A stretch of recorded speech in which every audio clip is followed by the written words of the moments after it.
Hola a todos. Bueno, en esta clase vamos a dar inicio a lo que es la farmacología, el capítulo de la farmacología de los antidiabéticos orales e insulina. ¿Ok? Entonces vamos a ver un interesante capítulo que nos va a llevar a varios videos para poder entender tanto la parte del mecanismo de acción, que es lo primero que estamos y lo que vamos a ver, para ver aspectos ya fundamentales en cuestiones de la farmacología, ¿no? Como indicaciones, interacciones, contraindicaciones, efectos adversos, ¿no? Y algunos datos muy importantes que tiene cada familia de fármacos. Bueno, en esta clase vamos a estudiar a dos de las 8 familias de los mecanismos de acción que tenemos ya para hablar de estos temas, ¿no? Bien. Entonces, vamos a hablar de un tema muy interesante que es el eje incretina celular. Las incretinas, que son unas péptidos que funcionan como hormona, son unas sustancias que nuestro cuerpo las produce, ya vamos a ver ante qué estímulo, y cumplen una función en distintos órganos, ya que es bastante beneficioso. Pero en los pacientes con diabetes tipo 2 esto se encuentra alterado, o sea, hay una disminución de lo que es la producción de estas incretinas, o en todo caso el metabolismo de estas incretinas es más rápido, o sea, no duran mucho tiempo en el organismo, ¿sí? Bien, entonces vamos a ver esta clase, ¿no? Bastante interesante que tenemos para hoy día. Bien, el eje incretina celular es un tema que no se lo toca mucho, ¿no? Las incretinas, ¿no? Seguramente ustedes, quizás en el otro lado, están un poco sorprendidos, ¿no? Porque no las conocen, no las habían escuchado, pero no las habían visto, quizás en todo lo que vamos a ver ahora, ¿no? Bien, entonces, las incretinas. ¿Cómo es el eje, cómo funciona el eje incretina celular? O sea, cómo se van a estimular las incretinas en los tejidos intestinales, donde se producen. Bien, todo comienza con una comida que tiene bastante contenido de tanto de carbohidratos como de lípidos. Ya puede ser un pollo, aquí tenemos un pollo, ¿no? Con papas fritas, todo eso. Bien, el paciente, la persona ¿no? Lo ingiere este alimento, llega a la parte de tejido gástrico. En el tejido gástrico, el medio ácido, el pH de 1.2, bastante ácido, se encarga de triturar, ¿no? Triturar y convertirlo en bolo alimenticio, ¿no? Todo esto. Y va a pasar, ¿no? A la parte intestinal, donde se va a producir la absorción, ¿no? de los nutrientes que tiene y de las sustancias, en este caso los carbohidratos y los lípidos, ¿no? Que tiene esta comida. Entonces, los carbohidratos son los puntos azules, ya, puntos azules que tenemos aquí, y los lípidos son los rojos. Entonces, los carbohidratos y los lípidos son un factor estimulante para la producción en nuestras células K en el yeyuno, para que se produzca de una forma inactiva de ProGIP a una forma activa, GIP, ya, G-I-P, GIP, ¿ok? Pero no solamente a este nivel van a estimular tanto carbohidratos y lípidos, la producción de GIP. También van a estimular a nivel del ilion, en las células L, tanto carbohidratos y como lípidos estimulan en estas células. La forma inactiva de GLP-1 es el proglucagón.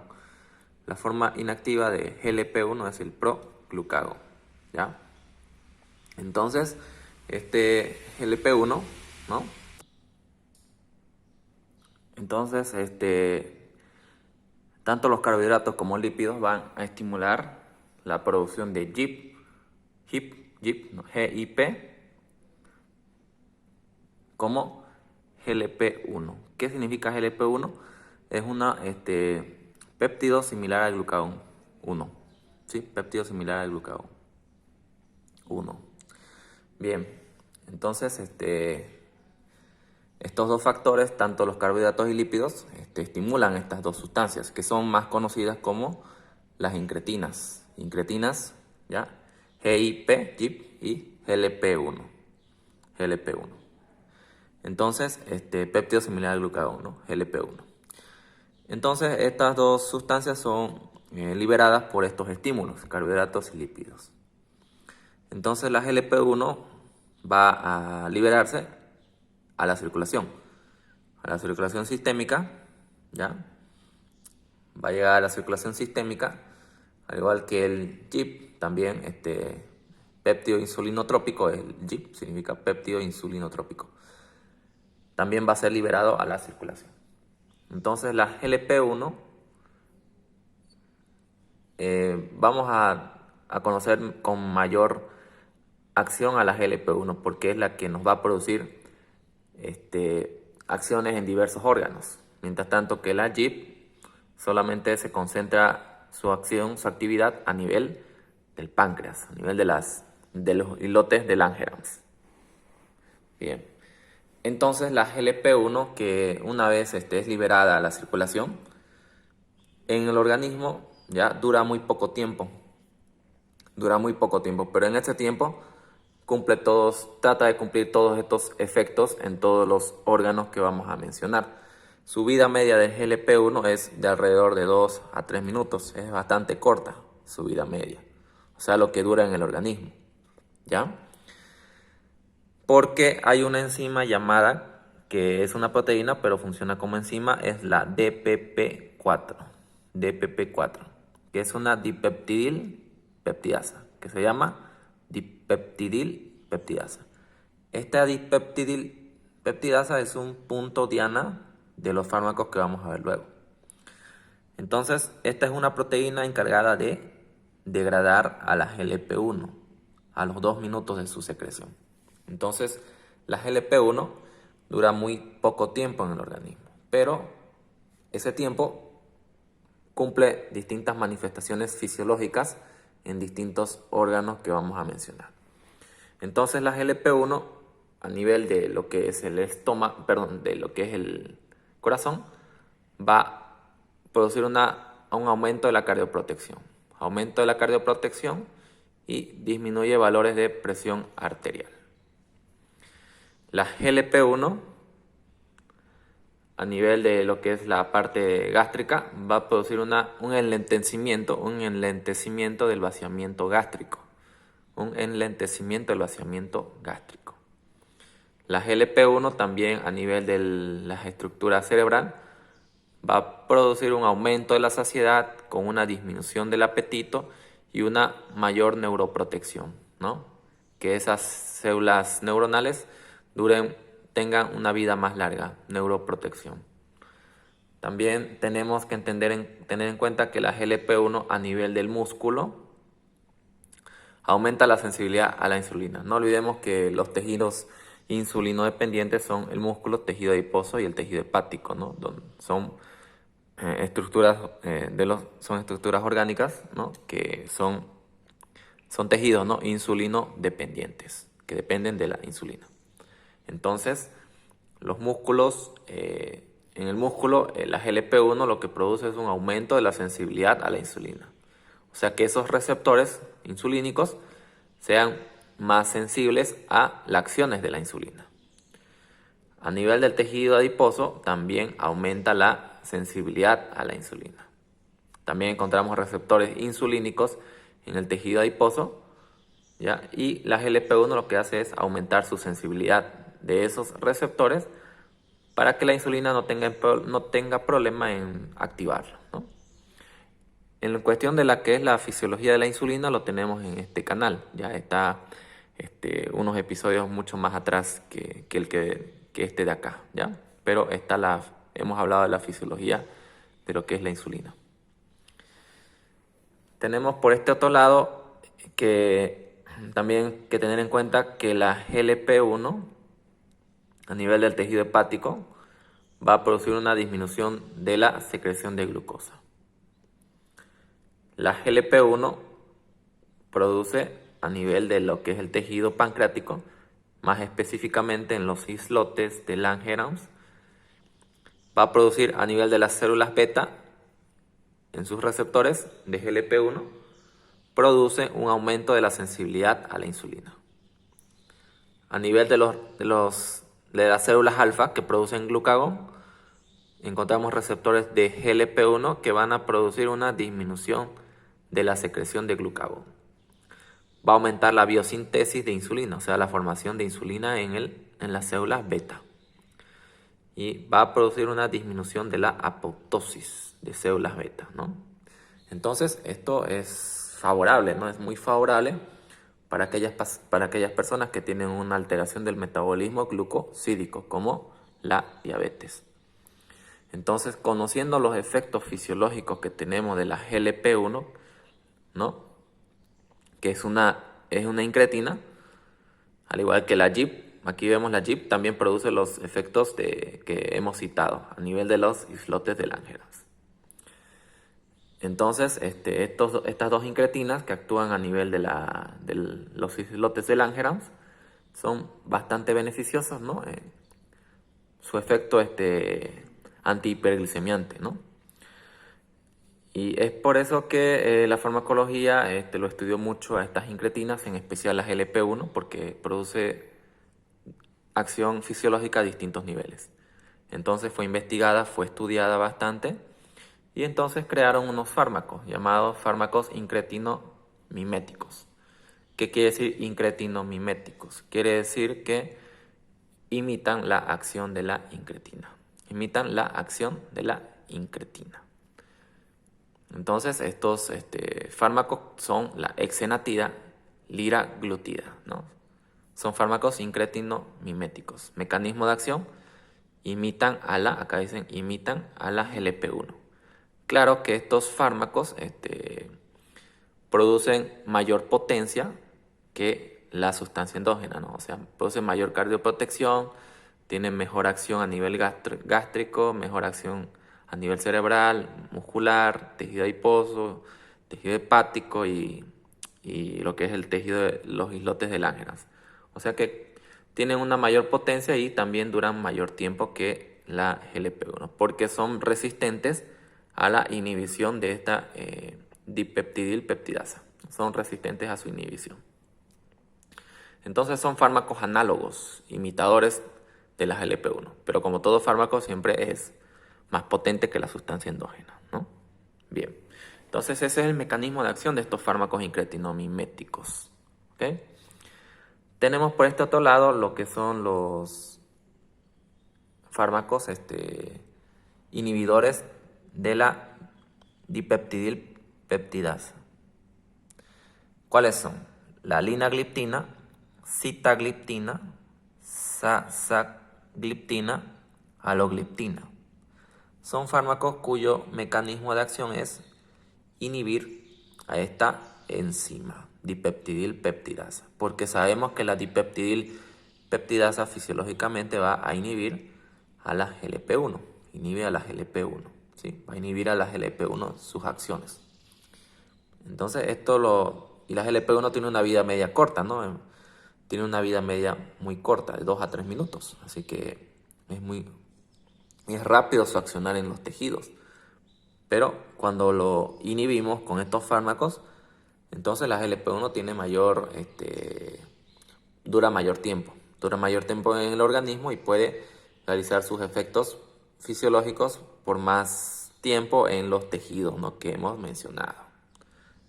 Entonces son fármacos bastante favorables para los pacientes con diabetes mellitus tipo 2, al igual que los fármacos incretinomiméticos usados en pacientes con diabetes tipo 2, ¿no? Bien, tenemos ahora que entender que los fármacos inhibidores de la dipeptidilpeptidasa, acciones de los inhibidores de la dipeptidilpeptidasa, ¿cuáles son sus acciones? Acciones de los inhibidores. Entonces tenemos por este lado que va a producir una reducción de la hemoglobina glucosilada, ¿no?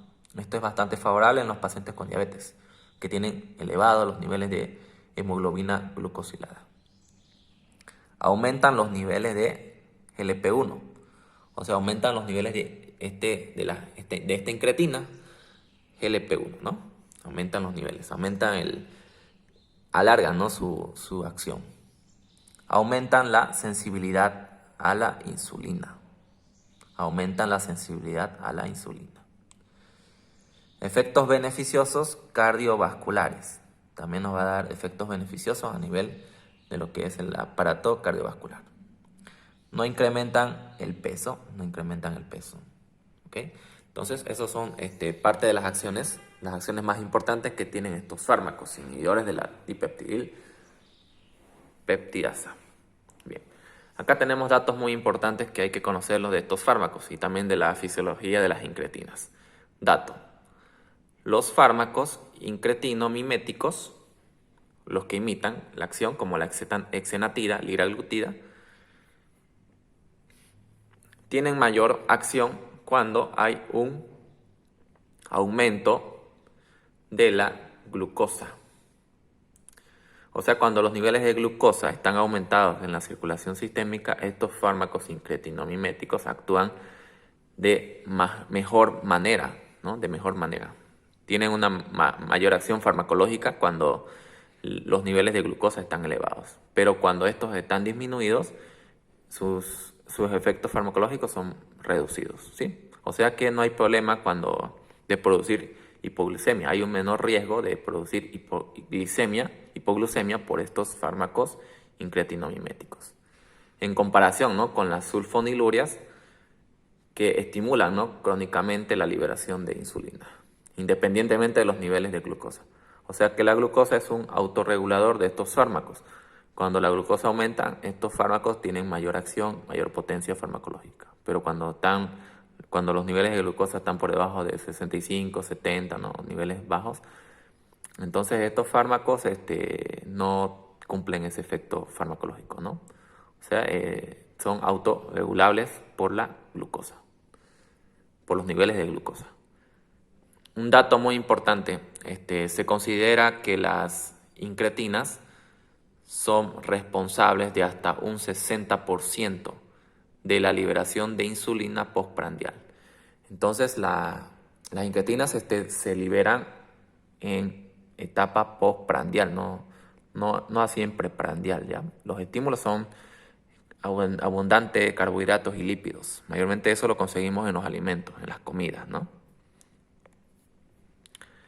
Un dato también que tenemos que conocer es que en las personas con diabetes tipo 2 se observa una disminución, ¿no? Lo que hemos dicho al principio, una disminución de este efecto fisiológico y disminución de secreción de GIP y GLP-1, que son las incretinas.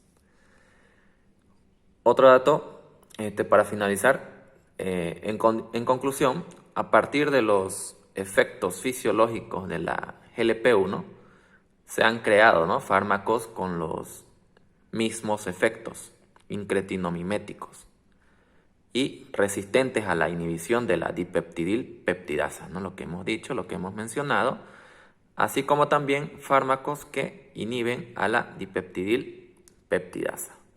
4. Esto para que las incretinas fisiológicas o farmacológicas perduren su acción antihiperglucemiante. Entonces, se han descubierto, ¿no?, las acciones de estas incretinas, y se ha trabajado en crear fármacos para que puedan tanto aumentar los niveles de acción de la GLP-1, para eso usan los fármacos inhibidores de la dipeptidil peptidasa, para alargar y aumentar los niveles de GLP-1 en la circulación, ¿no? Porque estos fármacos lo que hacen es inhibir a esta enzima que normalmente la degrada a la GLP-1 en minutos, ¿no? Por eso. Y también se han creado fármacos que imiten la acción de las incretinas, y estos fármacos son más potentes que las fisiológicas, ¿no? Bien. Entonces, este fue el tema de la fisiología de las incretinas y mecanismo de acción de 2 de las 8 familias de fármacos que vamos a ver. Y hemos iniciado la parte del capítulo, ¿no?, de fármacos antihiperglucemiantes e insulina. Bien, Entonces nos vemos en la próxima clase, otro video. Un abrazo a todos, hasta luego.